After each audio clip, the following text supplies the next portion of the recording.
এরপর তৃতীয় প্রশ্নটিও সেই পরীক্ষার দিনে আসা প্রশ্ন। এখানে বলা হয়েছে, during reproduction why is it important to create DNA copies? প্রজননের সময় কেন ডিএনএ কপি তৈরি করা গুরুত্বপূর্ণ?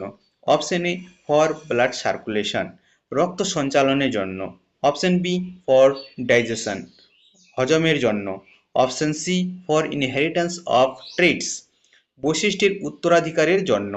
অপশন ডি, ফর রেসপিরেশন অর্থাৎ শ্বাস প্রশ্বাসের জন্য। তো সঠিক উত্তর হবে option C, for inheritance of traits অর্থাৎ বৈশিষ্ট্যের উত্তরাধিকারের জন্য। এরপর 4 নম্বর প্রশ্নটিও সেই দিনই আসা প্রশ্ন। এখানে বলা হয়েছে, what happens when a naphthalene ball is burned in a metal plate in open space? খোলা জায়গায় ধাতব প্লেটে ন্যাপথলিন বল পোড়ালে কি ঘটে?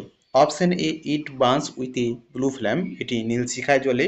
Option B, it burns with yellow flame with no deposit on the metal plate, এটি হলুদ শিখায় জ্বলে ধাতব প্লেটে কোনো জমা থাকে না।